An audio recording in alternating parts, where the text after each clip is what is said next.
What challenges does TCU present, and what are your thoughts on the job Coach Dixon's doing at TCU? Well, Jamie does a great job every year. It's um, you guys met 10 years ago. What had job he did at Pittsburgh? Um, every school in this league has a great coach. Every school. So, um, and I'm that's not coach speak. That's the truth.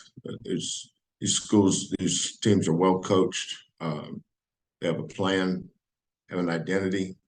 Um, uh, Miller kid for TCU is he's a first team all conference kid.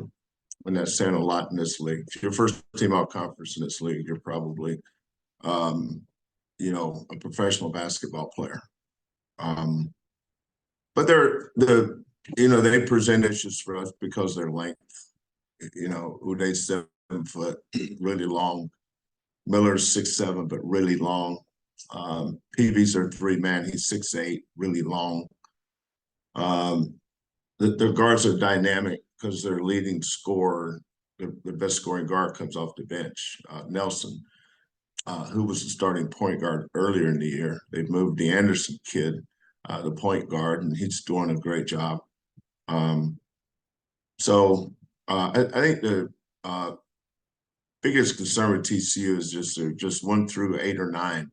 They have like 8 or 9 starters. There's no drop off when they go to the bench, and um, um, they defend, but their identity is their pace, how fast they play.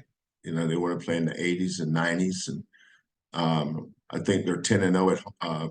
I may be wrong on that. I think they're undefeated at home. I'm not sure how many games they played, but just like um, every coach in this league, every game he plays knows that if you're not sharp, you don't play well. Um, the outcome is going to be unfavorable. So, got to be ready to play. Got to have the right mindset, and you got to get ready to compete. That's your only chance to win on the road in this league. Thank you, Chris. We'll go to Greg Bailey from KTRK. Greg, please go ahead with your question for Coach. Coach, good morning. You're touching on my question. If we could maybe a little bit more on that. I know you've said that your schedule in the past with all the great teams you have played, is not that much different from Big 12 competition as you move in. But is that the challenge night in, night out, particularly playing on the road against the depth and the quality of this league? Yeah, but you can say that about any league. The difference in this league is there's 14 teams, and all 14 teams are really good. Oklahoma State had a great chance to beat Baylor the other day. Cincinnati goes on the road and has a great win at BYU, comes home and loses to Texas. Kansas last night, us at Iowa State. I know they look like, because of the number, it's a upset. But we've played 15 games this year. By far, the best defensive team we've played is Iowa State, and they can really guard. I looked up. I've been looking at the past. Kansas won the league last year. Well, last year they lost at Iowa State 68-53 by 15. They scored exactly 53 points.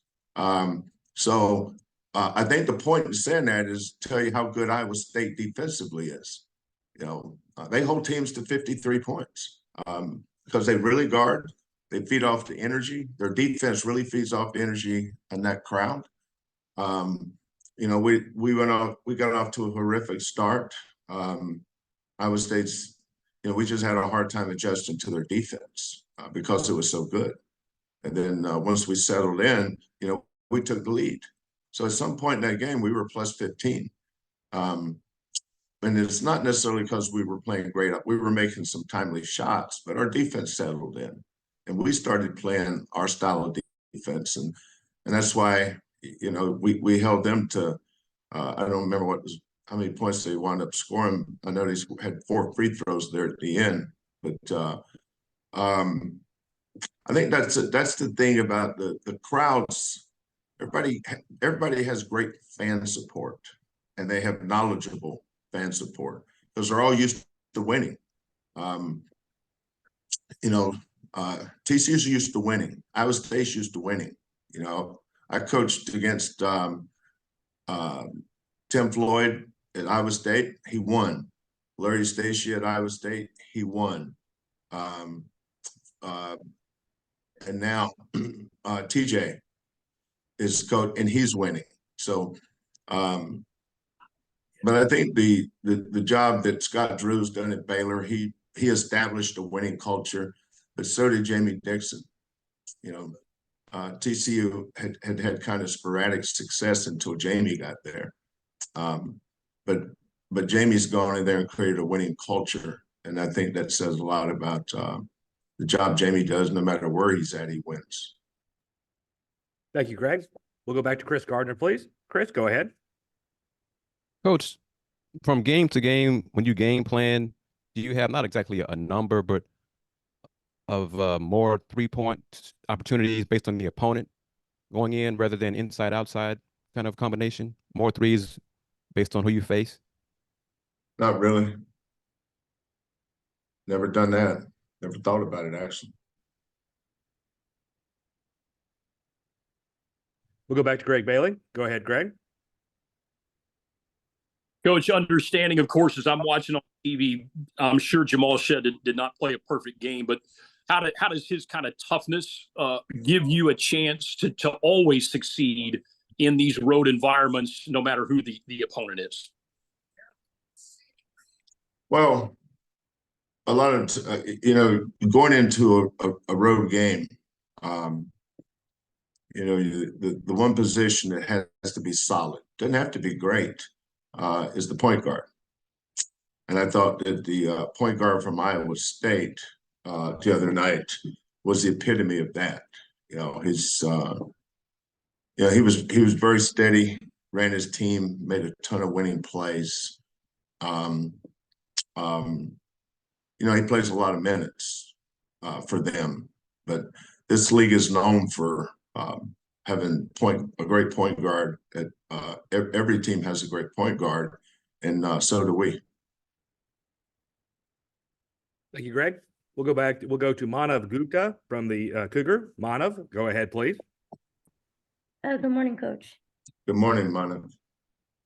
So, Coach, I had an interview with Jim Nance a few days ago, and he said a couple of things about you. One, he thinks that this is the best team that you've had, and he thinks that they can win a national championship. He said that he's going to support this team in the tournament wearing his red and singing the fight song, and that he's thankful for you and the Sampson family. So how would you describe your relationship with Jim and just the impact that he's had on UH and the program in general? Well, let's comment on two of the comments. Best team we've ever had, win a national championship. He says that every year. So take that one and put the erase ink on it. Don't even quote him on that. Just kind of and write a summation of Jim Nance thinks that Cougars are pretty good. That's all you need to say. I met Jim. First time I met Jim was for breakfast the year I took Oklahoma to the Final Four. Him and Billy Packer came to my hotel. I think we met for breakfast, and CBS does that for all the head coaches in the Final Four. They called and asked me about a time. I think I told them I preferred 7 or 7:15 because I wanted to do it early because I had other things I had to do. But the thing that jumped out to me was what a nice man. That's just good guy. Sometimes we tend to over sensationalize somebody because of their job. We're all fathers and sons and uncles and nephews, all it. We're just regular people. And I think that's the thing I loved about Jim. He was a regular person. And then when I got the job here, someone had told him that I was going to do this, and he had texted me. And I think I saw him that week. Met he and his wife. There was a Cougar function, and I just got reminded again what a nice guy he is. And he's, U of H is very fortunate to have Jim Nance as a Cougar because he's such a great representative of the University of Houston. If he was a UCLA graduate or just name a school, that school would be so lucky to have Jim Nance as their graduate. But I'm really glad he's a Cougar. Thank you, Manav. We'll go to Starnes Leland from the Cougar. Starnes, please go ahead. Morning, Coach. Morning. When it comes to, you mentioned TCU and just the pace they play. When it comes to a team that plays fast and likes to get out, what is the key to defending that for you guys? I think number one, Starnes, believe it or not, is don't turn it over. Somebody asked me about our defense the other night, and I have a court. We were fine. We guarded them. Where they got out to their lead was our stupid live ball turnovers. When you have live ball turnovers, there is no defense. They run down and shoot layup. What are you supposed to do?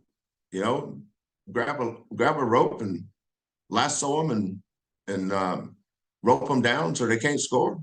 No. If you turn the ball over 3 times at half court, the score is going to be 6-0. Well, what happened to your defense? There is no defense. Don't turn the ball over. I think that's where it starts. We have to take care of the ball. We can't have live ball turnovers. I'd rather, if we're going to turn it over, I'd rather try to hit the tuba guy. At least they have to take it in bounds then. That's where it starts. Shot selection. Sometimes a bad shot is a turnover. But just settling in and being who we are. That's the main thing. It just took us a while to figure out who we are. But we looked against Iowa State early, what other teams looked like against us. It takes teams a while to adjust to our defense. Iowa State's one of the best defensive teams in the nation. There's a reason why they hold high-powered teams to 53 points because they guard. Same thing for us. Had that been any other team, Iowa State might have scored 80 the other night or 70. But, we were up 52-51 because of our defense, because we stopped turning it over. We had one dumb live ball turnover. Damian threw the ball to JVA when he wasn't open, and they went down and scored a layup.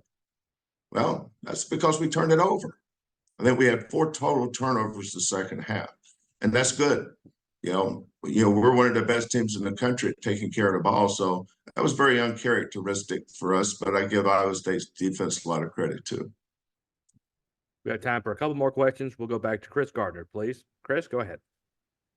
Coach, how do you think JoJo did in his first Big 12 road game? Up and down.